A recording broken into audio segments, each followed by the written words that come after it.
We need to discuss a Manchurian candidate, someone by the name of Kamala Harris, a cardboard cutout fictional character that has been propped up by the political establishment for the purposes of grabbing a black vote that she knows nothing about and has done nothing for. Ask yourself one fundamental question before you go any further about Kamala Harris. What are her ties to the black community, if any? She's out of California, and she has been fabricated by the white Democratic establishment and their black flunkies for the purposes of bagging a black constituency that she knows nothing about and is not connected to in any way. And tonight, I want to explain to you why black people don't trust Kamala Harris. And let us be very clear that this is a black issue. Now, because she has no credibility in black society whatsoever, what her white handlers are going to attempt to do is to try to shame any person out there into voting for her and say, you're either going to vote for her or you're a sexist. They will not want to discuss her policies because, believe me, that's a quicksand you don't want to walk off into. They simply want you to follow instructions. Like something out of George Orwell's 1984, simply follow instructions. But let's be clear, Kamala Harris has no street credibility in black society. She has no connections to black society. She has no ties to black society. She has no friends or allies in black society, just the black political puppets who are owned by the same white masters that she has in Washington, D.C. and in California. So let me take tonight as my opportunity to introduce you to the real Kamala Harris, why she's being pushed so hard, and to explain to anyone watching why black people do not trust this obvious Manchurian candidate. Kamala Harris announced that she's running for president, and apparently she thinks she can win, if not this cycle, next cycle. But she's probably the most dangerous individual that we've had attempt to run because she is so obviously a Trojan horse. I want to direct your attention to a few things here.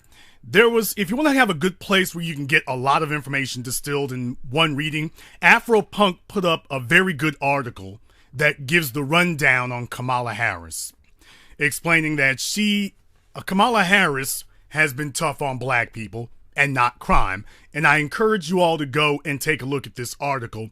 But there are others, particularly New York Times Magazine.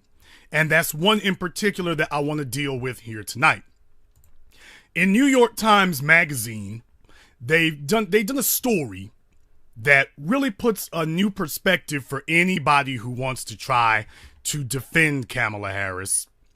Anyone who wants to try to stand up for her. There's a reason why you wouldn't want to do that. So one of the things that they pointed out in New York Times is that, from a headline, Kamala Harris was not a progressive prosecutor. And it's a very good read if you want to go down the list of it here.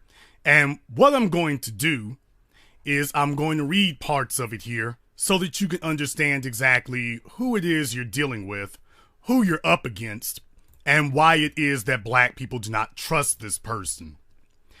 It says, Dateline San Francisco, with the growing recognition that prosecutors hold the keys to a fairer criminal justice system, the term progressive prosecutor has almost become trendy. This is how Senator Kamala Harris of California, a likely presidential candidate and a former prosecutor, describes herself. But she's not.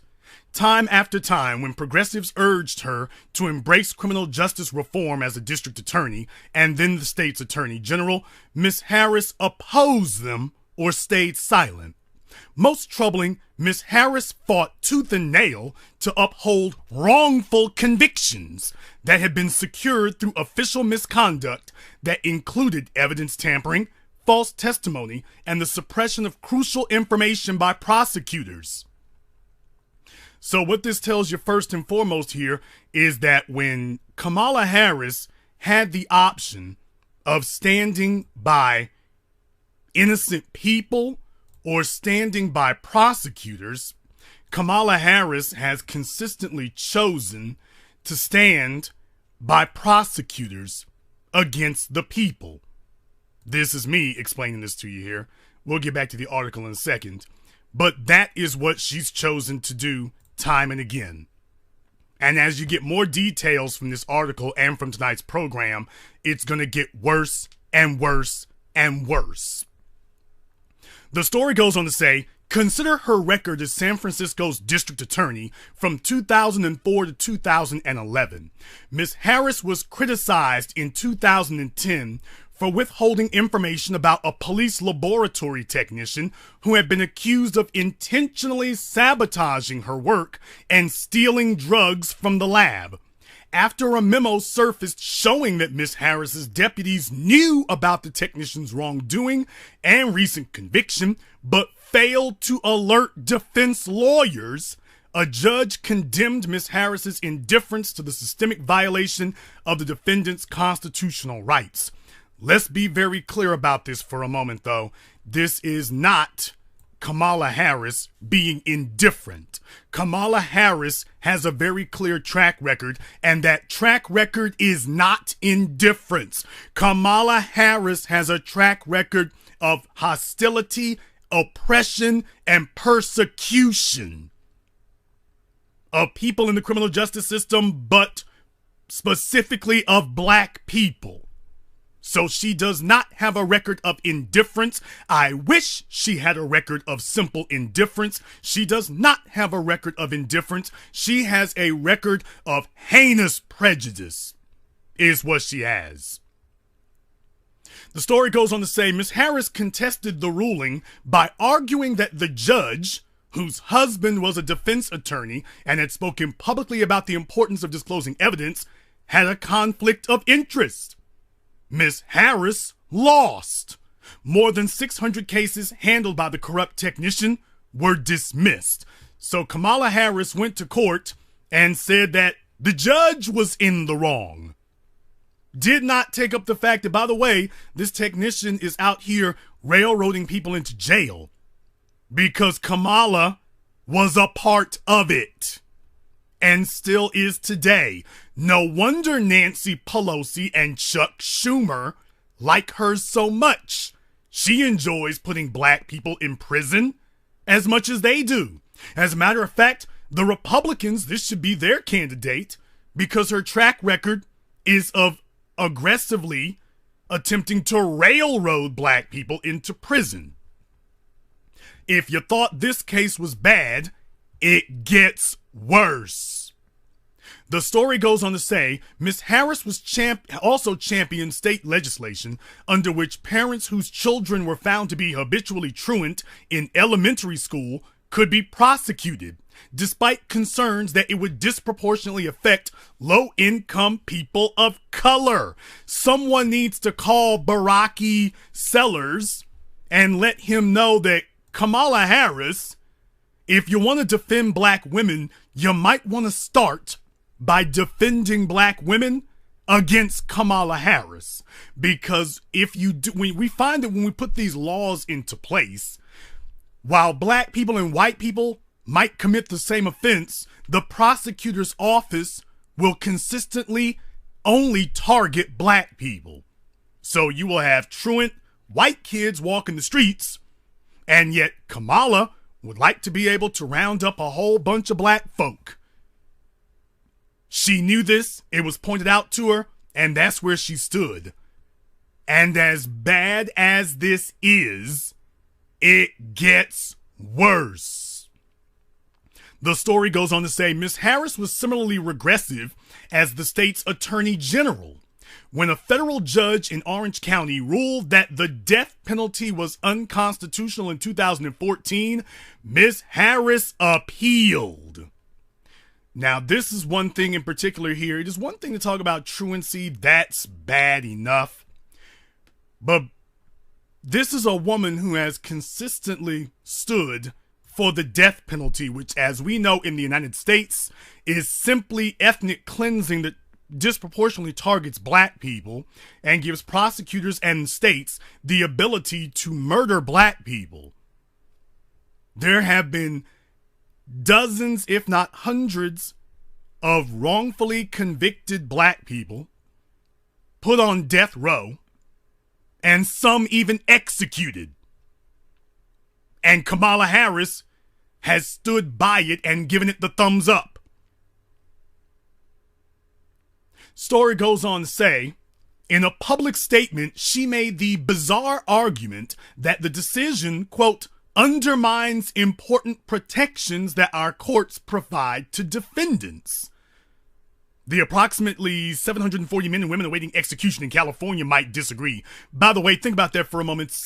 Over 700 people are on death row in California, and Kamala Harris says that executing them is upholding their constitutional rights. No, this is seriously what she said to defend it. Talk about doublespeak. Talk about newspeak. You thought I was kidding about being Orwellian in 1984. Kamala Harris tells you that executing you violating your constitutional rights by executing you is upholding your constitutional rights. That wrongfully executing you is doing right by you. This is the real Kamala Harris. But it gets worse. In 2014, the story goes on to say, she declined to take a position on Proposition 47, a ballot initiative approved by voters that reduced certain low-level felonies to misdemeanors. She laughed that year. No, we mean literally laughed, people. I'm telling you, she literally went, ha ha, when a reporter asked if she would support the legalization of marijuana for recreational use. Ms. Harris finally reversed course in 2018, long after public opinion had shifted on the topic. So Kamala Harris wants these tools in place that disproportionately give her the ability to target black people, and let's make no doubt about it, in Colorado and everywhere else where they try to, quote, legalize marijuana, black people are still being arrested for it. For those of you who were thinking that was going to get you out of it, black people are still being arrested for it. Kamala Harris still wants those tools. And it was only last year when she decided she wanted to run for president that all of a sudden she doesn't want to stand behind prosecuting marijuana anymore. Now, let's be clear. I am against marijuana use, but I also acknowledge how the system targets black people.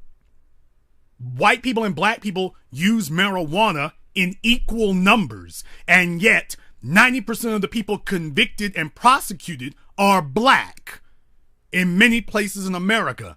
In most places, black people are the majority. We're 13% of the population, but over 50% of the defendants in simple marijuana possession cases. When it's time to prosecute, white people are overlooked by Kamala Harris and her kind.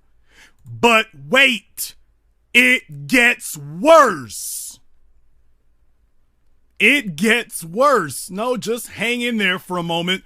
I know this is kind of tough for you, but believe it or not, it gets worse.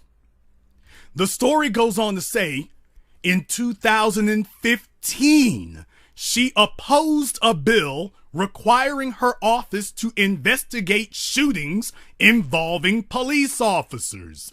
And she refused to support statewide standards regulating the use of body cameras on police. For this, she incurred criticism from an array of left-leaning reformers, including Democratic state senators, the ACLU, and San Francisco's elected public defender. The activist Felicia Jones, who had supported Ms. Harris for years, asked, quote, how many more people need to die before she steps in? Remember what I told you before. I wish that Kamala Harris were indifferent about defendants in the court system. I wish that the worst of her crimes were that she were indifferent. Kamala Harris is not indifferent. Kamala Harris has hateful prejudice. She believes in oppressing and justifying a police apparatus that kills black people.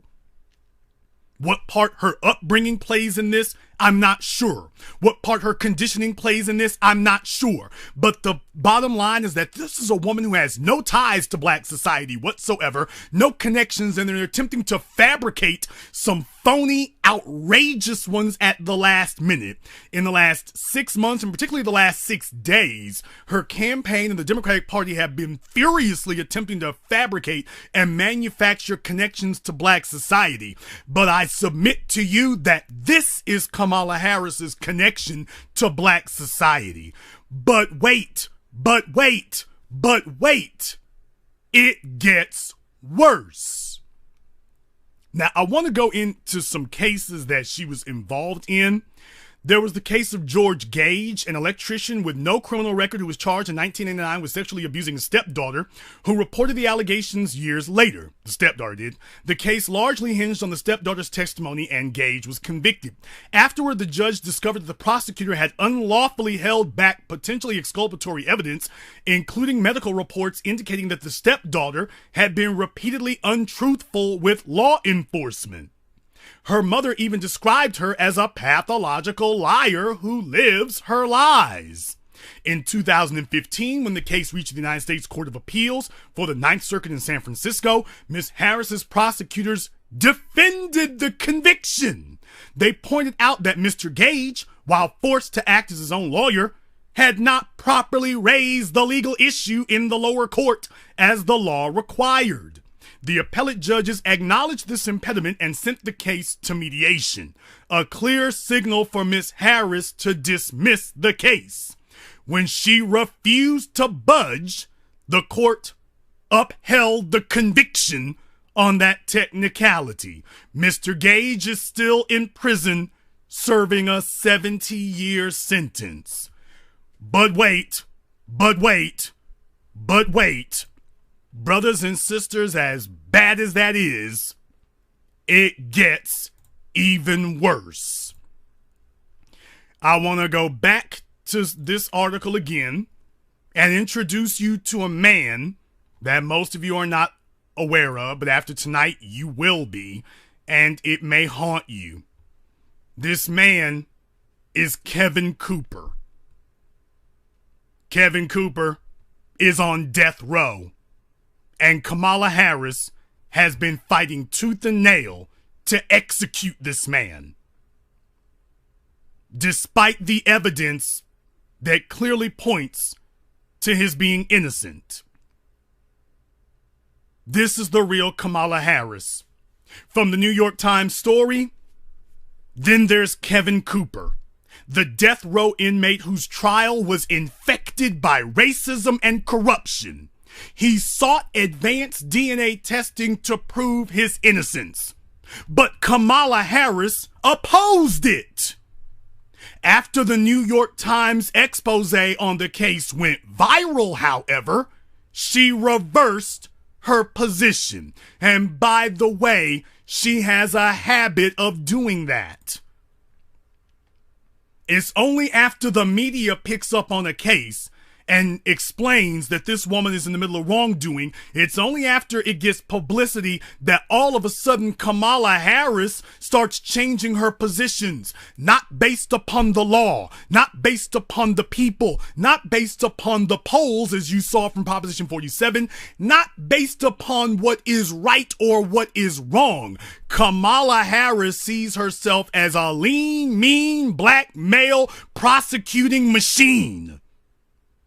And she wants to get brownie points and credibility with the right-wing white supremacists and the left-wing white supremacists, the Republican white supremacists and the Democrat white supremacists, because she does not see herself as a part of black society. She sees herself as a part of some other.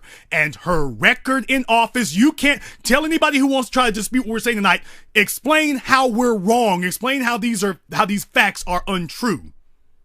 mathematics is not misogyny. To Baraki Sellers, mathematics is not misogyny, fella. As I said, he sought advanced DNA testing to prove his innocence, but Kamala Harris opposed it. And after the New York Times expose on the case went viral, she only then reversed her position. All this is a shame, the story goes on to say, because the state's top prosecutor has the power and the imperative to seek justice. In cases of tainted convictions, that means conceding error and overturning them. Rather than fulfilling that obligation, Ms. Harris turned legal technicalities into weapons so she could cement injustices. In The Truths We Hold, Ms. Harris's recently published memoir, she writes, quote, "America has a deep and dark history of people using the power of the prosecutor as an instrument of injustice." Well, she ought to know, shouldn't she? She adds, "I know this history well. I bet you do. Of innocent men framed. You should. You did some of them. Of charges brought against people without sufficient evidence. Of prosecutors hiding information that would exonerate defendants of the disproportionate application of the law," end quote. All too often, she was on the wrong side of that history. Absolutely, positively true. Kamala Harris is one of the bad guys. If you want to call that sexist because I said guys, go right ahead. Kamala Harris is one of the bad people. Kamala Harris is not a champion. Kamala Harris is not a defender except of injustice, and her record on the issue shows that in many cases she has been to the right of Jesse Helms. Because at least in Jesse Helms' circumstances, he had to actually get through Congress to get his bigotry through. Kamala Harris has had autocratic powers to be able to do it and didn't have to get through anybody. Kamala Harris has only had to rely on her own personal morality and code of ethics, and as we have clearly demonstrated here to you tonight, she has none, except in the interest of prosecuting black people if she can get away with it. And that is the real Kamala Harris. But wait, because I want to go on even further. Kamala Harris is a Trojan horse. She is a Manchurian candidate. And the cynical ploy by the Democrats and the white supremacist media is to fabricate this fraud that they think they can run against Donald Trump. And remember what our immortal elder, Mr. Neely Fuller, taught us, that white supremacy always takes both sides of an argument. And that's what Kamala Harris is here for. No matter who you vote for in the next election, if it's Kamala or Trump, you lose. Now, I want to say tonight that Kamala Harris's presidential bid is going belly up, especially if we have anything to say about it, because she has run and slammed headfirst into black society, as illustrated by the real black media. We are the black media. And the fact that in the last 6 days, there has been an outrageously desperate attempt by her white handlers to rehabilitate her image and try to invent blackness. Now, Kamala doesn't have the advantage that Obama did. Barack Obama was a Manchurian candidate also. Black society voted for Barack Obama under the desperate hope that a black person who had lived the black experience in America would identify with black people and finally correct the injustices we have met. The problem is that was a phony and faulty assumption. Barack Obama had no connections to black people in America. He had connections to his white handlers. He was a Trojan horse that black people had followed. And the result was Trayvon Martin, Tamir Rice, Walter Scott, and the killing spree by white police in America against, and white supremacists in general, against unarmed black people. Kamala Harris is the Trojan Horse 2.0. She is their next attempt. They realize Hillary ain't gonna get it. Now, Barack Obama had a black wife to give him, to hide behind and use as his human shield to give him black credentials. You notice Kamala Harris is not trotting out her white husband to shore up her credentials in black society. Did you notice she's got her husband under a blanket? You all can go look the picture up if you'd like to, but she's got her husband under a blanket. Barack Obama, who totally lacked any black credibility or credentials, was always marching out Michelle. But you notice that you would think that Kamala Harris was a single woman. She doesn't go anywhere with her husband anymore, does she? But this is what her handlers have told her to do. Let me show you exactly how sick and perverted they've gotten here, particularly in the last 6 days. You're going to see article after article like this coming out. Kamala Harris is obsessed with Converse sneakers. Brothers and sisters, we are witnessing one of the most shameless and shockingly cringe-worthy attempts at injecting a phony with black credentials that you will witness in your lifetime. I would say that this is embarrassing, or I would say it was laughable if it wasn't just downright embarrassing at this point. This is humiliating. This is like a skit from Stephen Colbert and The Late Show. But no, this is seriously an article. You all can go look up that headline right there on your screens. Kamala Harris is obsessed with Converse sneakers. Seriously. It says in an AOL article, Kamala Harris just announced her 2020 presidential bid over the weekend. The Oakland-bred senator has made headlines over the past few years for her progressive stance on everything from prison reform to immigration, abortion, and cannabis. By the way, you notice the writer of this story didn't point out where her positions were on those things. And it seems people are here for Harris's platform. In the past 24 hours alone, she's raised over $1.5 million for her campaign, which her team deems an indication of, quote, a campaign powered by the people. Bullcrap!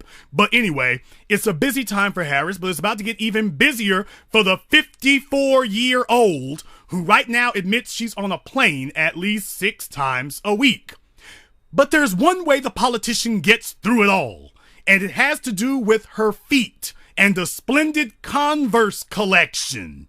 And maybe a good chunk of airport miles. Quote, I run through airports in my Converse sneakers, said Harris to The Cut this past fall.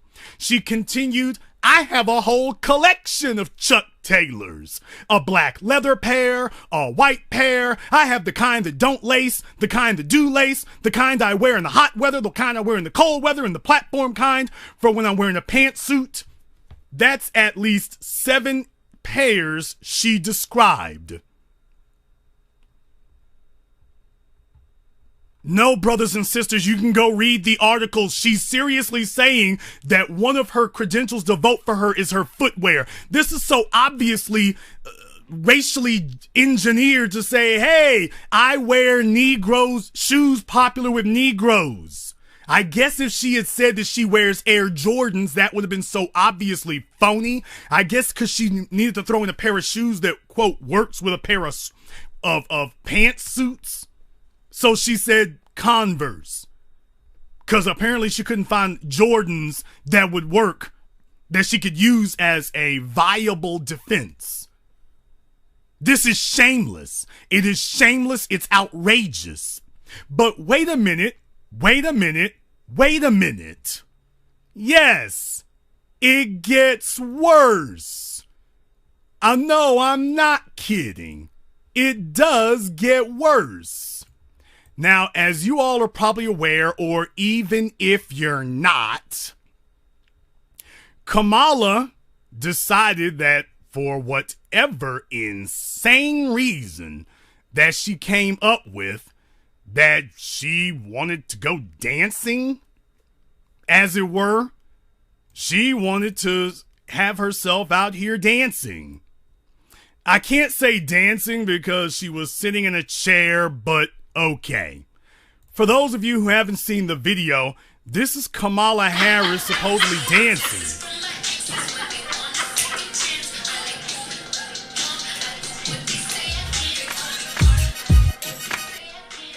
No, this is Kamala Harris in the most absolutely shockingly awkward and weird video. This is her dancing to Cardi B. By the way, I wonder if she wants to give a few comments about her affinity for Cardi B. Can we talk about Cardi B vagina popping? Go listen to that song. By the way, every time she tries something like this, people should ask her, name your 3 favorite Cardi B songs. Name 3 of your favorite, not 1. Name your 3 favorite. And then start going into the lyrics of them.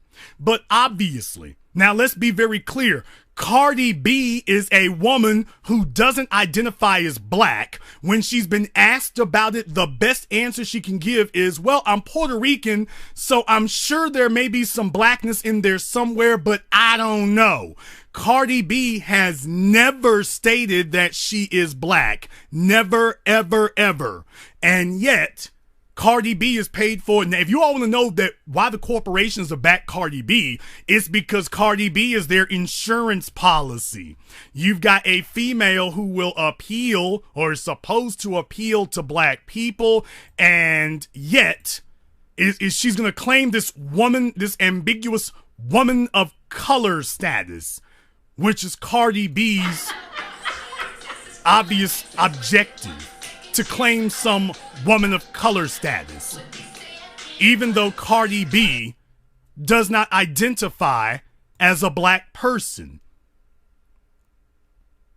This is sickening. But this is Kamala Harris. This is who Bakari Sellers is defending. This is who Bakari Sellers is out here telling you that you need to back. But wait. It gets worse. Now you're probably asking yourself, who in the hell thought that this was gonna be a good idea to do this? Who in the world is telling Kamala Harris that she needs to go out here and start dancing in a chair to Cardi B and talking about her footwear? Who in the hell is so obviously and cynically attempting to quote unquote target the black vote by saying that it's about what Kamala Harris eats? Don't focus on her record of wrongfully prosecuting black people. Don't focus on that. Focus on what she eats. Focus on her footwear. Focus on her musical interests. I would like to introduce you all to Lily Adams. Oh yes, you will not hear this anywhere else. I want to introduce you all to Lily Adams. Hello, Lily. And as you all can see, Lily Adams is the communications director for Kamala Harris. This is the woman who is in charge of Kamala Harris's Twitter and her communications. This is the woman who came up with all of these ridiculous ass ideas to say, Kamala, if you want to reach the black vote, this is how you do it. Let me go ahead and give you a closer look at Lily here. This is Lily Adams. This is Kamala Harris's campaign communications director. This is the woman who's telling Kamala Harris that it's about barbecue.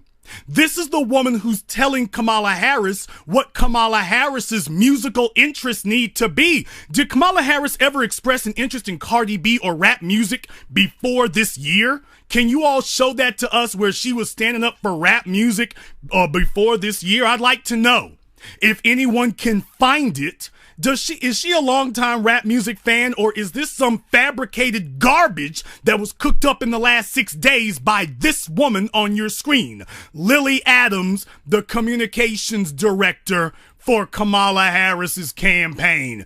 Do you all really believe that that is authentic, or does it sound and seem more like something that was fabricated at the very last minute by a cynical white person who's giving you their cartoon caricature, their satire of what they say black society is? That this is a white person attempting to interpret black society through a middle-class, corny-ass, suburban white person's eyes.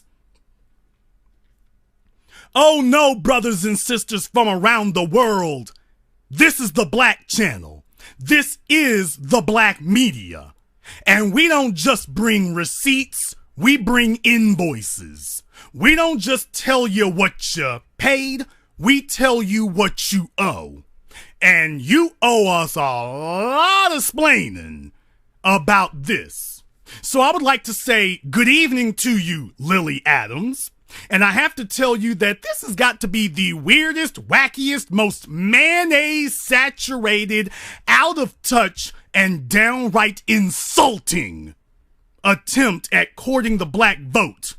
And what it really shows you all is that Fox News, no wonder they can interchange these people so easily, because they all pretend that they have some affinity or pretend they understand, and in reality, they're all the same. And let's be very clear. Lily Adams and Kamala Harris see the world the same way. They see black society as a degenerate place filled with individuals who care more about footwear than they do about survival. And in some instances, if you're a person who's gonna vote for Kamala, you might just be right. Interesting. Hello, Lily. And by the way, no, it hasn't escaped me. Lily White. Yeah, if I say that this is her Lily White communications director putting out a Lily White message, I am actually being anatomically correct. So yes, brothers and sisters, if you want to know who it is who's out here saying this nonsense, if you want to know who it is who is responsible for this video, and by the way, this video was posted on Lily's Twitter page. This video was posted on Lily's page. This video was not posted on Kamala's. This video was posted on Lily's page. Lily was the one who posted this video of Kamala Harris. Lily is the one who did this, because it would have been too blatant and obvious if Kamala had posted it herself and they didn't want anybody else doing it. Lily Adams, the white woman on the right, she's the one who posted this video. That's how I found Lily. I went looking for who it was who posted the video. You all didn't hear this before tonight, did you? The reason I know about Lily White is because Lily Adams, the reason I know about Lily White, Lily Adams, is because I went looking for who it was who posted the video, and lo and behold, it was on Lily Adams' Twitter page. You all can go to her Twitter page right now and go look at the video for yourselves. She's the one who posted the video.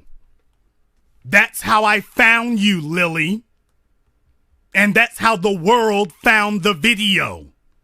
And it was supposed to have a different effect, but I'm telling you right now, it's backfired and blown up in your face. Now, brothers and sisters, I would like to tell you that this was the worst you're gonna see. I would like to tell you that this is as bad as it gets, but it's not. This is a woman who has cheerfully trampled the rights of black people.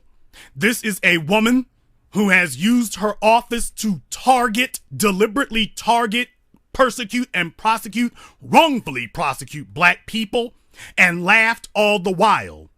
But what I'm about to share with you next goes In some ways, it goes beyond even that. America's original sin is slavery.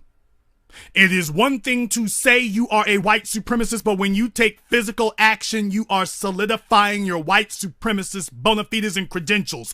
And when we start talking about the 13th Amendment, when we start talking about the amendment that says that slavery has been outlawed except for prison labor, and you have watched over 160 years as America has gone to campaign to use that loophole to devastating effect. And then you read stories like this from BuzzFeed. You read stories like this where they have to remind you about her position on these things. You read stories like this where Kamala Harris is sitting here and telling you, I don't see nothing wrong with keeping you where you are. You start to see things like this. This is from Adam Serwer, and this was back in 2014.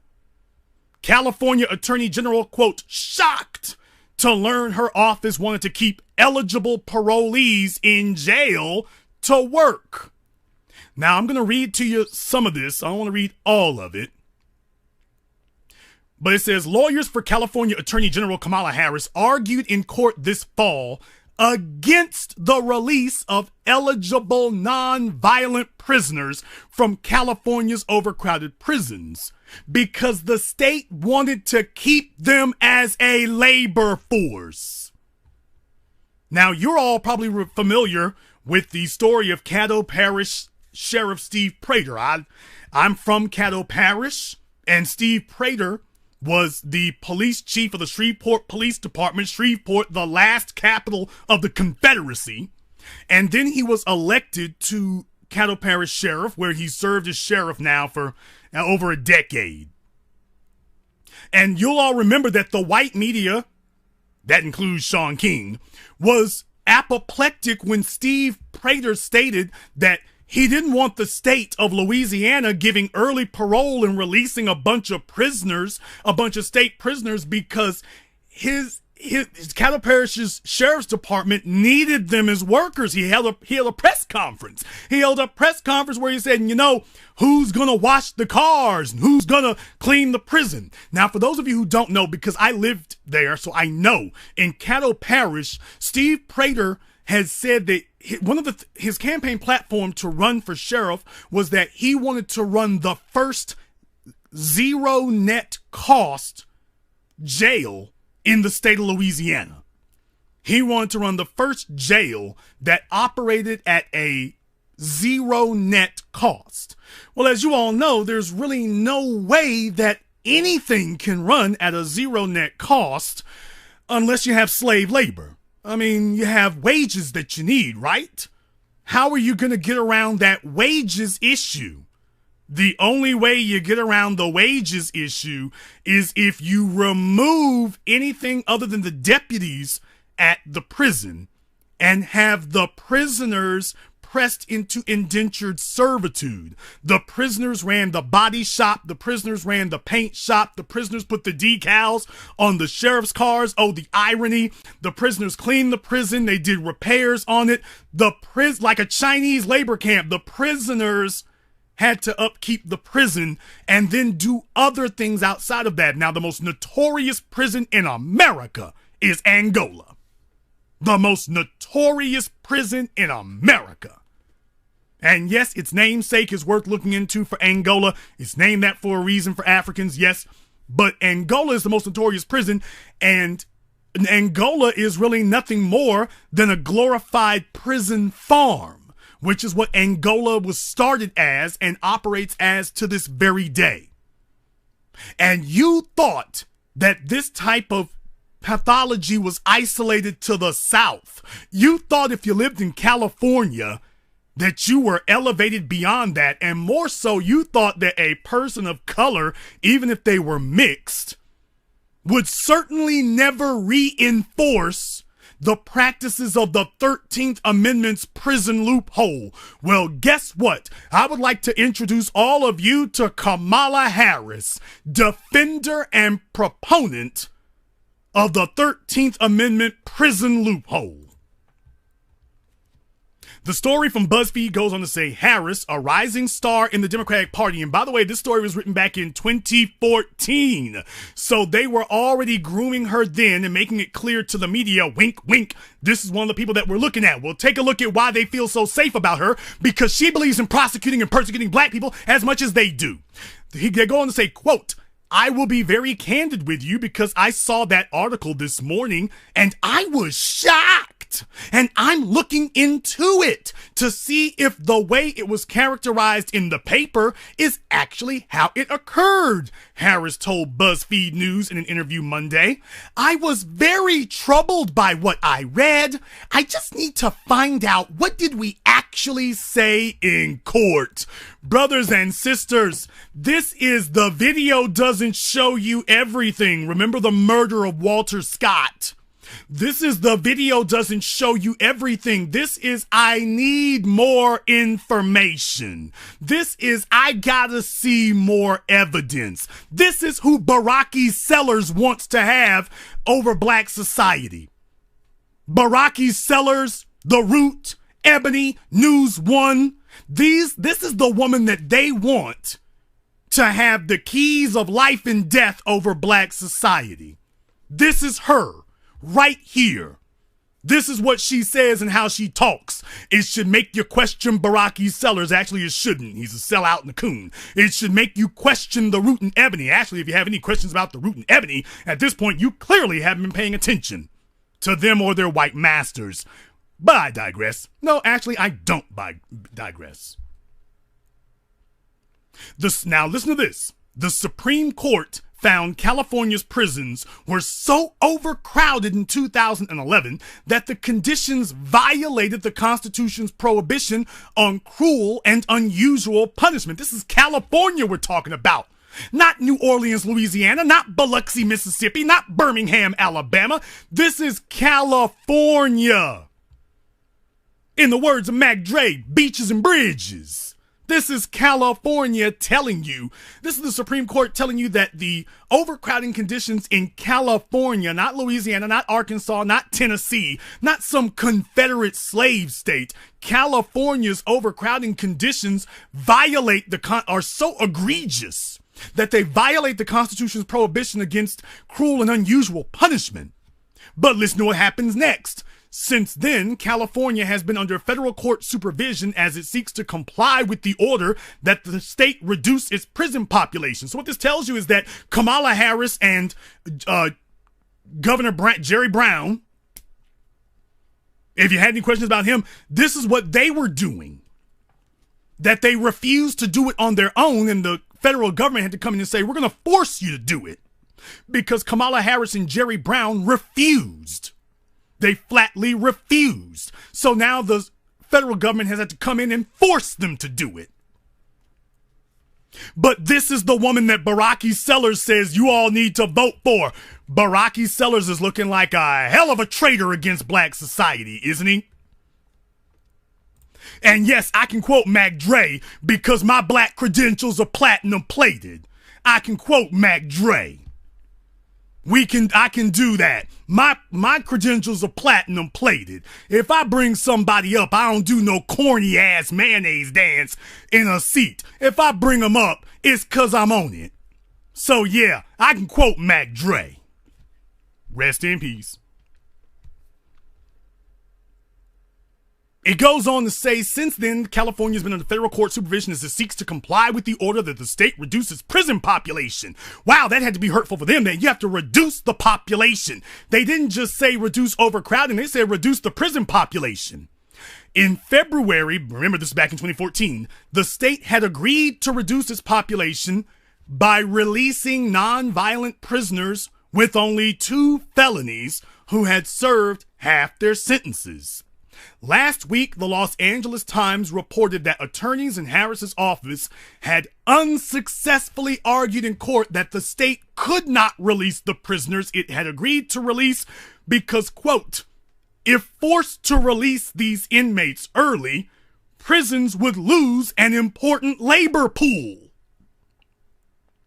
Those prisoners, the Times reported, earn wages that range from 8 cents to 37 cents per hour. This was back in 2014. I want to introduce you all to a treacherous bastard named Bakari Sellers. I don't even care if I screwed up his name. Bakari Sellers told you all that if you don't support Kamala Harris, you're a misogynist. Brothers and sisters, if you co-sign Bakari Sellers, then you are a white supremacist, or at best, you are a white supremacist collaborator. Bakari Sellers is a white supremacist collaborator who is here to reinforce the prison industrial complex because he sees himself as at war with black society. He serves masters who have told him that his job is to keep the slaves in line, even if it kills them. Bakari Sellers needs to be in prison for life since he thinks that the prisons in California are so wonderful. No, Bakari, math is not misogyny. I'm running down the numbers. Math is not misogyny, you traitorous blood clot. The story goes on to say, in a September 30th filing of the case, remember this was back in 2014, signed by Deputy Attorney General Patrick McKinney, but under Harris's name, the state argued, quote, extending 2-for-1 credits to all minimum custody inmates at this time would severely impact fire camp participation. A dangerous outcome while California is in the middle of a difficult fire season and severe drought. Now, for those of you who don't live in California and don't know this, when I was driving through California last year, I had to drive through California, through Los Angeles, 3 or 4 times. I was in California, Los Angeles 3 or 4 times, and I'm talking about in November, well, not November. I was in California, and I'd driven through there in the summer. I had driven through, I want to say, because I was doing my filming, I want to say I'd driven through in the fall of 2017. But I drove through in the fall of 2017 and I drove through in 2018.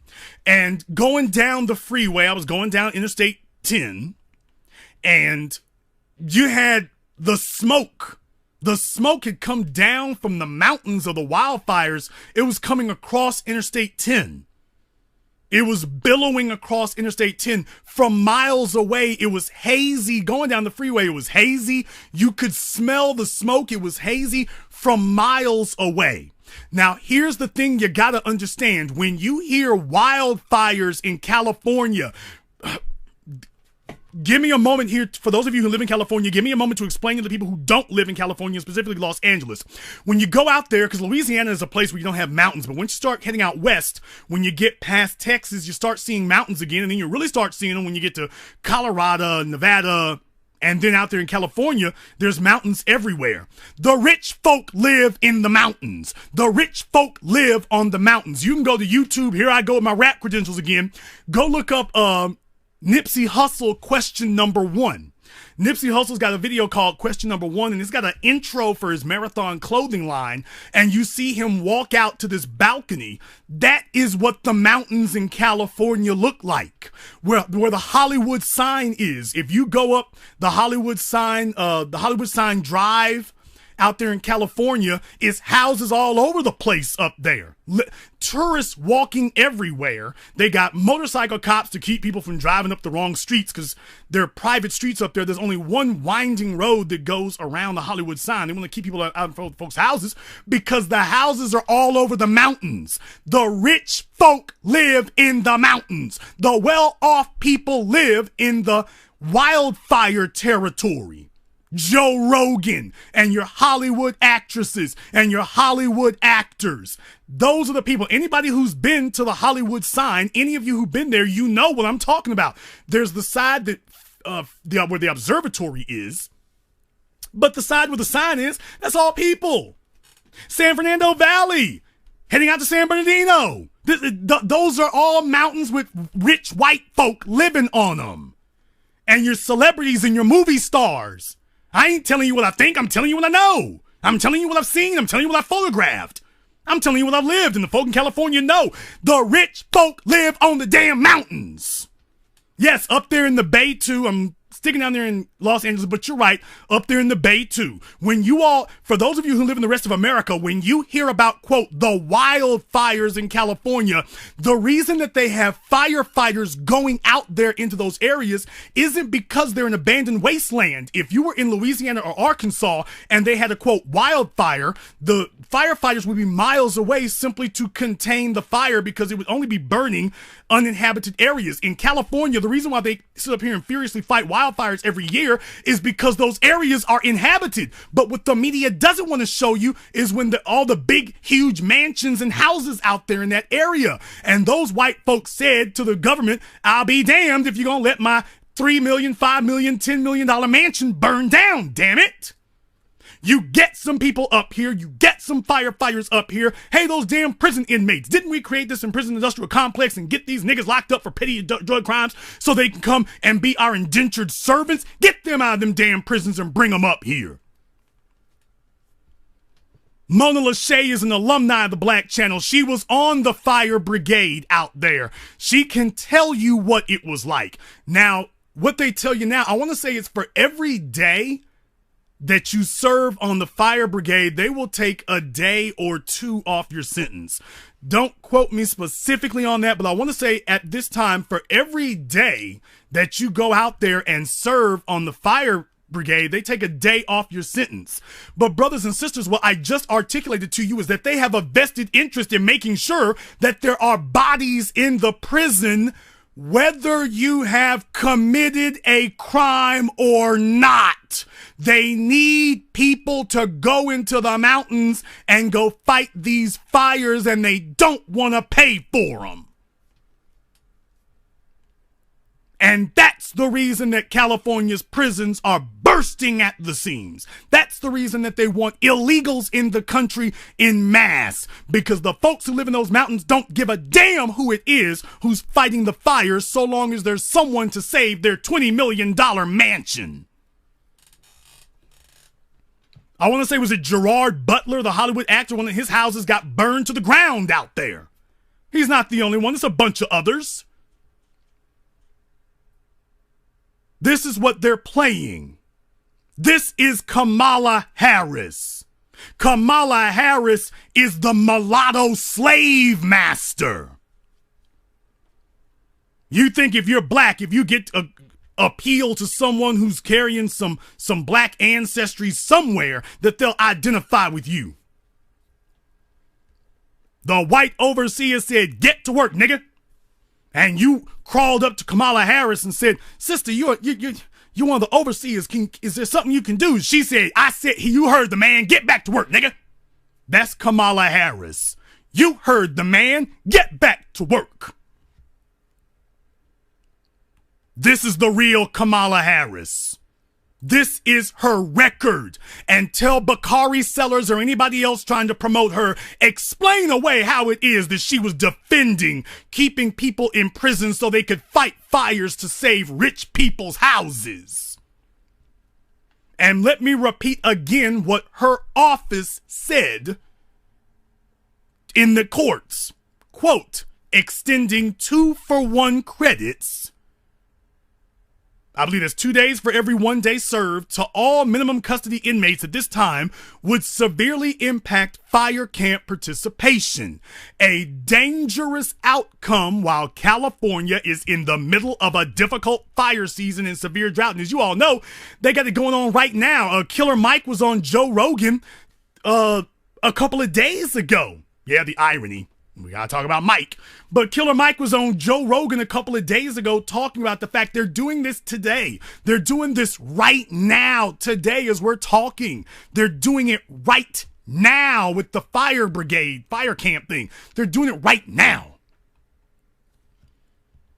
Now, the story goes on to say, like incarcerated firefighters, inmates who perform, quote, assignments necessary for the continued operation of the institution and essential to local communities, end quote, draw from the same pool of inmates who pose a limited threat to public safety, the state argued in a September filing.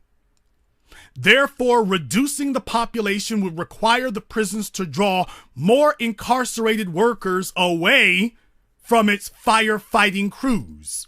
The attorneys representing the plaintiffs in the prison overcrowding lawsuit scoffed at the state's argument. Quote, they could hire public employees to perform tasks like garbage collection, garage work, and recycling.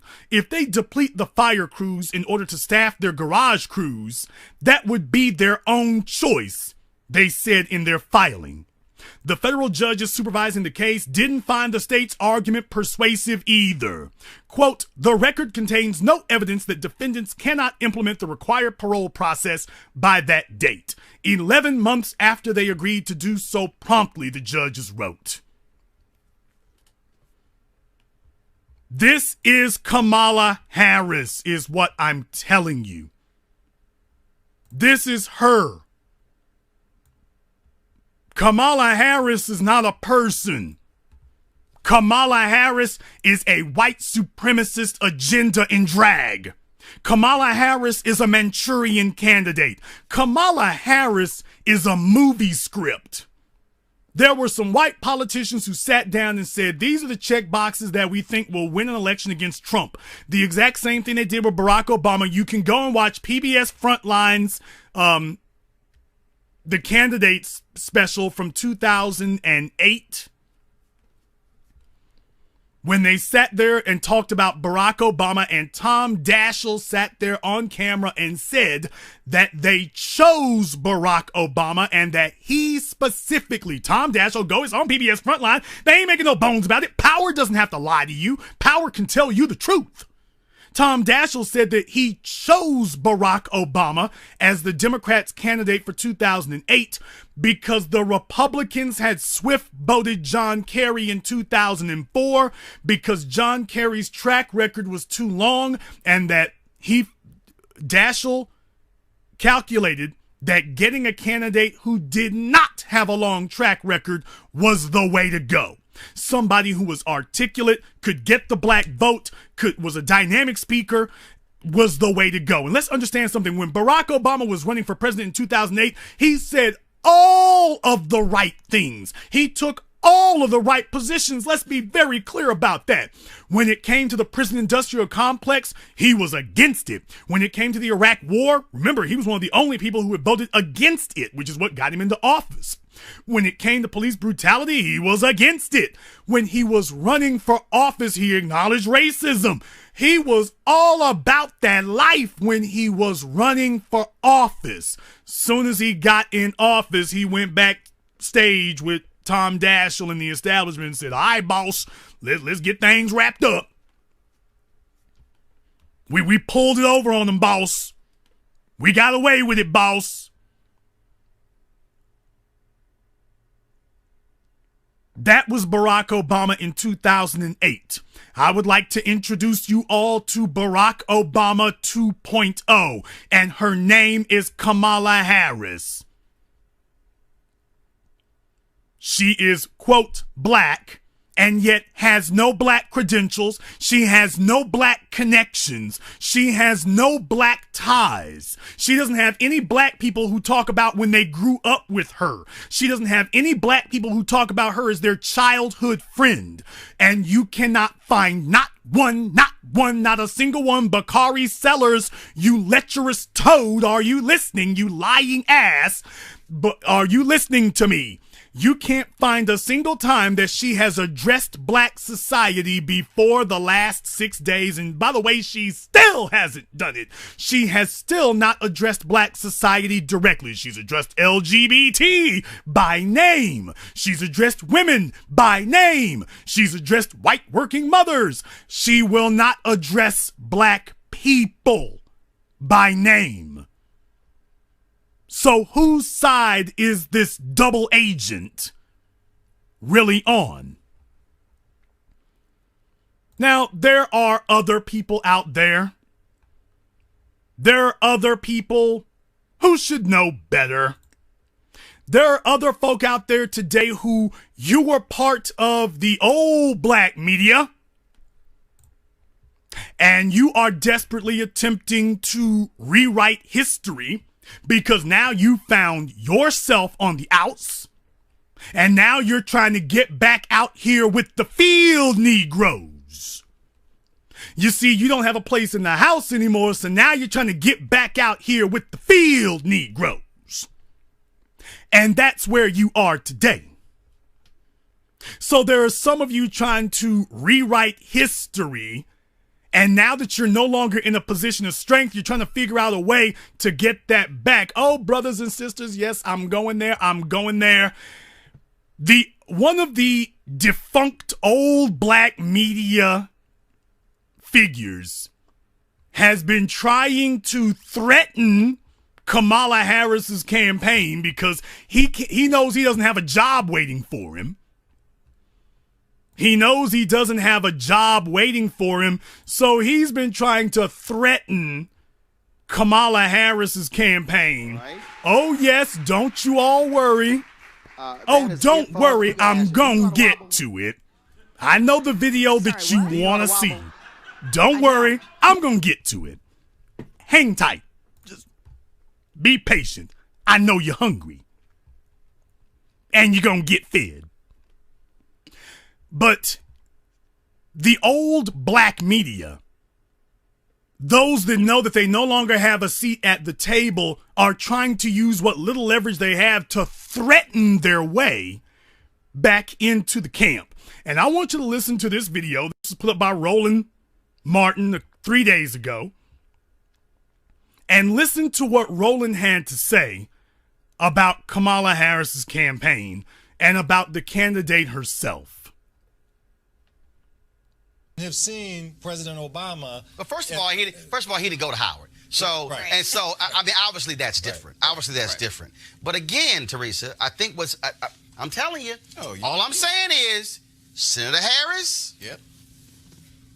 It's just like I'll tell the story. Like for instance, when she got to the United States Senate, come on, we kept trying to get her on News One Now, and it was like, okay, so she's doing other shows, and she was doing Rachel Maddow, and she was doing Chris Hayes, and the rest of this show. And then finally, she did an interview with Ari Melber, and I called up Tyrone Gale, God rest his soul. I said, Tyrone, I said, enough of this bullshit. Right. I said, bruh, I said, she going on Ari's show? I said, when's she gonna come talk to the only black show? Mm-hmm. And this actually happened. He said, all right, bro, but there's a lot of shows we haven't done. I said, but there's only one black show in America. Mm-hmm. Right. Mm-hmm. And it ain't yours.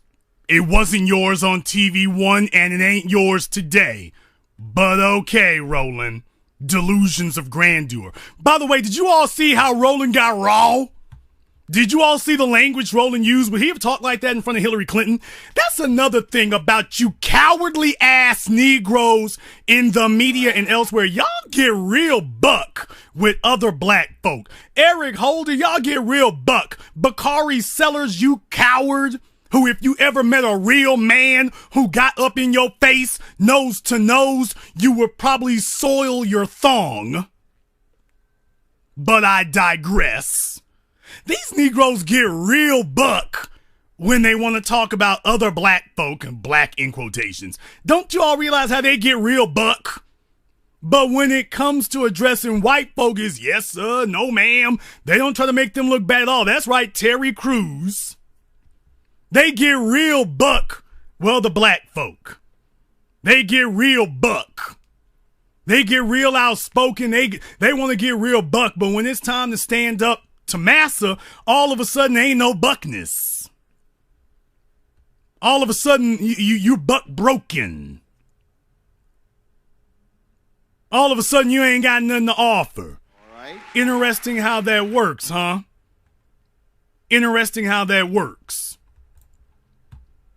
Roland goes on to say, talk to the only black show. Mm-hmm. And this actually happened. He said, all right, bro, but there's a lot of shows we haven't done. I said, but there's only one black show in America. Mm-hmm. Right. Mm-hmm. And the next week, it was CBC. He said, okay, I'm trying to get on next week. So she came on, and I said on air, right, glad to have you on. We've been trying for 9 months. Right. And I wanted to be real clear, Teresa, by saying, look, I appreciate you talking to Morning Joe and Today's Show, but talks to home because Obama, after he got elected, it was about 18 months before he came back and did black radio.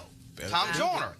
I remember because I sent the email to Valerie Jarrett saying, hey, where is it? Y'all need to come talk to black people. And when he came on Joyner the next week, he apologized to Tom for not doing it. All I'm saying is, if you're Harris and Booker, right, you can't do what he did in 08. Go ahead, Tracy. Yeah.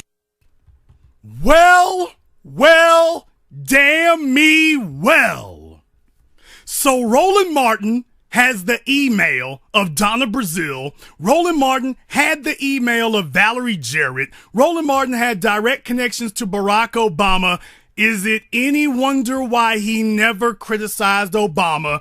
Now that he's on the outs, now that he doesn't have a place in Washington, now he's confessing. Now Roland Martin and the old black media are confessing their sins. Roland Martin just gave a confession. That was what Roland just did. Roland Martin just gave a confession. He just confessed to the world that, yeah, I was on the team. Yeah, I was in the tank. Yeah, I was doing their bidding. I was on the inside. Yeah, I was. That's what he just did. Roland he thinks what he's doing is covering his tracks, but in reality, Roland just admitted his sins. Roland just confessed his sins to the world. That he had access and he has had the ability to call these people out, but he chose not to. He didn't call out Kamala Harris for 9 months, and he didn't call out Barack Obama for a year and a half, and truthfully speaking, he never called either one of them out. He didn't say anything about Kamala for 9 months and didn't say anything about Obama at all.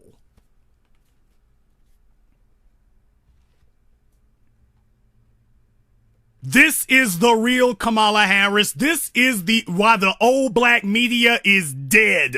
No, Roland, you don't speak for the streets because the streets know for you for what you are. You are the house Negro. And oh yes, oh yes, oh yes. You know we got to go ahead and do it, so let's get to it. All right. That is it for us. I do got to ask you, do you know how to wobble? I'm sorry, what? Do you know how to wobble? I don't. You know how to wobble? You just lost the black vote right there. Yeah. Karen, the black folks on your staff need to teach you how to do the wobble. Trust me. Can you show me how you do it? Oh, I can show you how to do it. You're going to pick up some votes, trust me. If you all want to know why it is that Lily Adams thinks that footwear and what you eat is the way to get the black vote, is because she's following Roland Martin's tutelage and Roland Martin's political advice. Put my iPod on. I got music. Maybe, yeah. Maybe. Oh, yeah, plug this up right now. Y'all know I'll put it on now. Secretary Clinton, it's a pleasure. Thank you so very much. Claflin, thanks you as well. Round of applause, please. Democratic presidential candidate. Thank you, Roland. Secretary Hillary Clinton.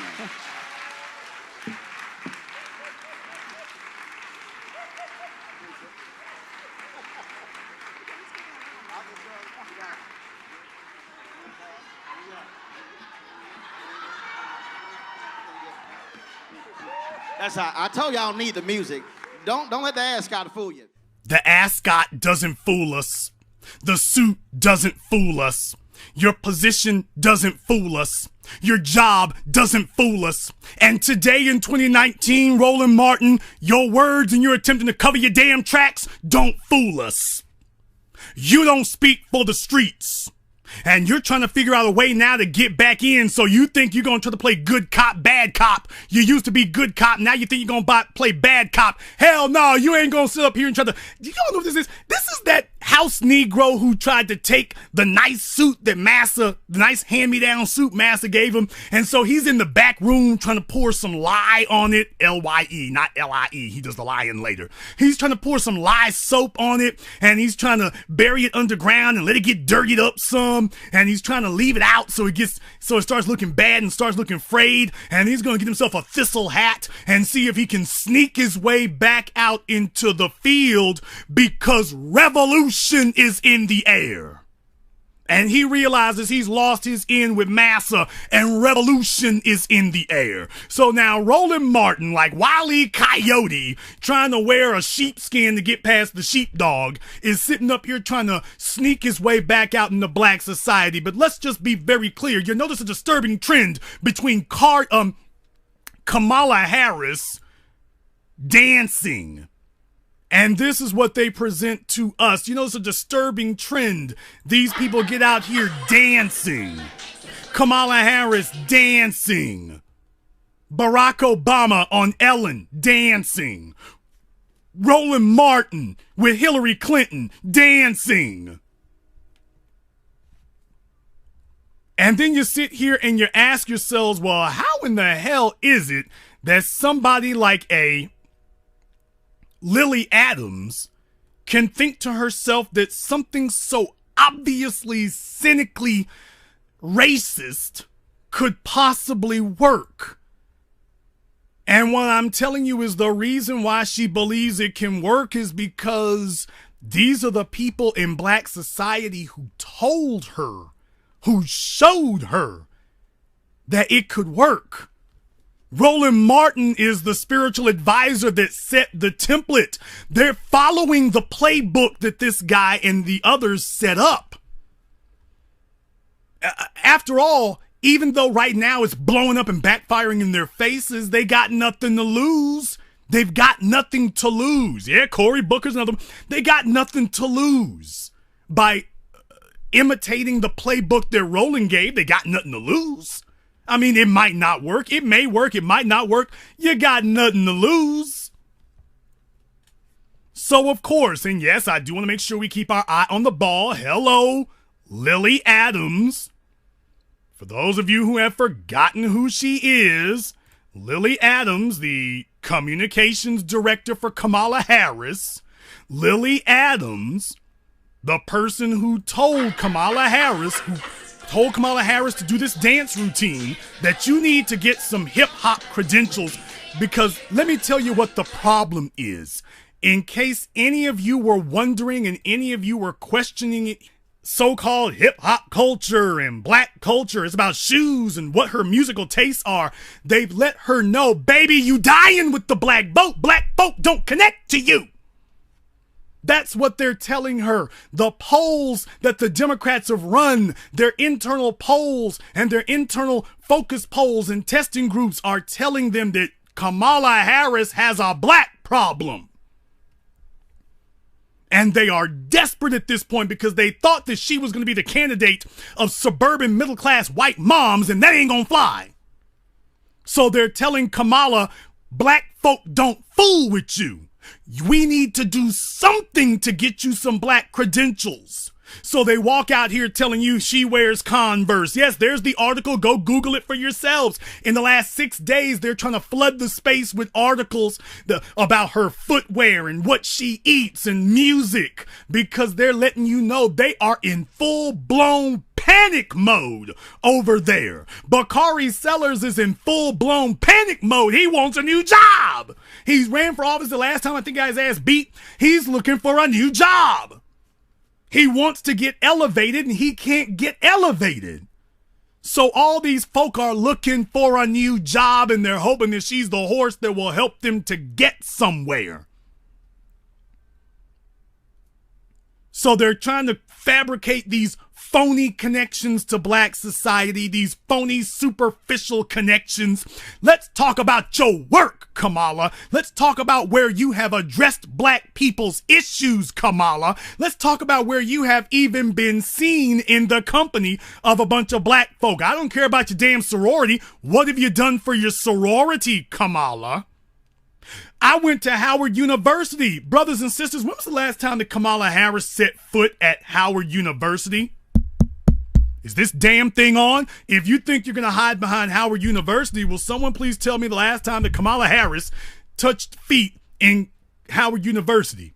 And when she was there, what did she talk about? Because if she goes to talk to Jewish people, she's going to talk about Palestine. If she goes to talk to gay people, she's going to talk about gay marriage. If she goes and talks to Latinos, she's going to talk about illegal immigrants. When she comes to black society, does she talk about black people? Now, there is one sad note to make here. White society, through slavery, oppression, and the ongoing system of systematic white supremacy, knows that they have conditioned black people to work against their own best interests, and that they have cultivated a collaborator culture in black society. There are a number of us trying to fight white supremacy, then there's a number of us trying to capitalize on it and see if you can get some rewards at the expense of the rest of black society. And they know this. So when you go on these Twitter pages and whatnot, there's a bunch of bots. There are a bunch of artificial accounts. Some of them are real, though. Some of them are individuals who see themselves as at war with black society. Some of them are. And these people are out here doing masses work because Bakari Sellers and the rest of the flunkies of the old black media, they're not looking for nor expecting any respect out of black society. Bakari Sellers has never gotten respect from black people. Bakari Sellers has never gotten respect from black people. So he's certainly never gotten any respect from the black men. Show me how many black men in America have told you that they want to be Bakari Sellers when they grow up. Bakari Sellers sell out. Tell me how many young black boys you've met who have told you that they want to be Bakari Sellers when they grow up. Tell me all the young black boys and young black men or older black men who have told you that they identify with Bakari Sellers and he's their kind of guy. Tell me the ones who have. No, you're not gonna find it because it's not there. That's why you're not gonna find it. Now, I want to say a message to Roland and TV1 or TV Done or TV None, The Root, and the dead old black media. You all have been on a campaign of hating. You all have tried to target Tariq for telling the truth about Kamala. And by the way, that's a sad commentary on a presidential candidate. If you all want proof that they're in panic mode, Tariq puts up a Twitter post that gets 22,000 views last time I checked.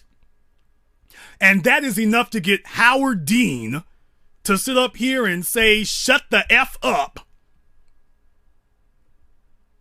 You're supposed to be a presidential candidate, Miss Harris, and one tweet on Twitter was enough to send your campaign into a tailspin and for you all to release the hounds. That tells you how much trouble they know their campaign is in. That tells you that their internal focus testing has told them Kamala has a black problem, and when you got a person who puts up a tweet that gets tens of thousands of likes, that's telling you you got a problem and we can't spin this. So we're gonna send out our shills and our dogs, but we don't know what to do. You've got a black problem, and we were hoping that there wouldn't be a physical sign that would manifest and show you got a black problem, but now it is. Yeah, she can raise $1.5 million from some wealthy white folk, but can she get 1.5 million black votes? And that's the problem. So to all of you apparatchiks and operatives of the old black media, desperate to get a job that actually pays something because you don't get paid at Ebony, you don't get paid at Jet, you don't get paid at The Root, you don't get paid at The Grio.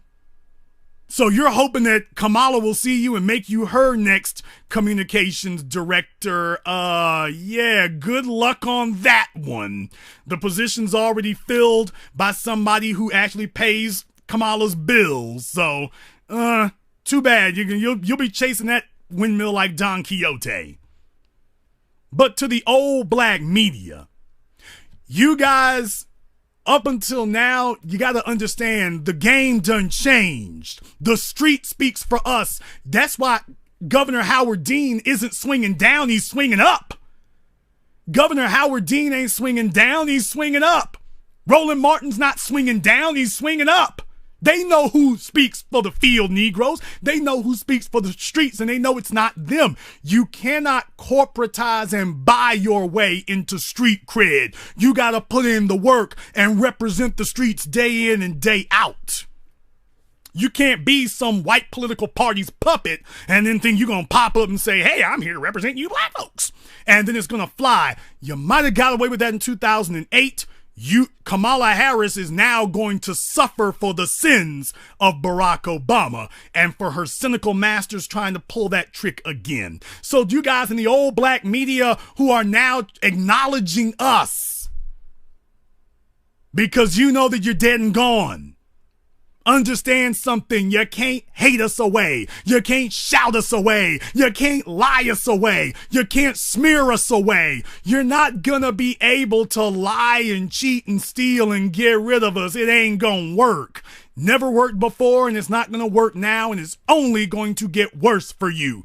You are screaming and howling in pain because you realize you're losing.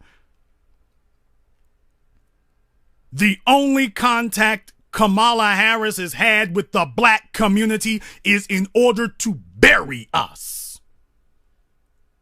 So I want to end tonight's program by telling you one more time why I made this video. I made this video to simply explain, in summary, the reason that black people don't trust Kamala Harris is because we've seen this movie before. We've seen you all bring us a biracial candidate who has no connections and no history to black society. That you say, oh, well, he's one of you, so trust me, he's got some of your heritage, and that'll be enough to get by, and we'll have some black folk who got more heritage. We'll get them to co-sign and to vouch for him. We're not falling for vouching for you anymore. We're not falling for you sending out other people to tell us you got street cred. We're checking your credentials. We're checking your resume. Mathematics is not misogyny. And you're not going to be able to shame people into voting for a Manchurian candidate.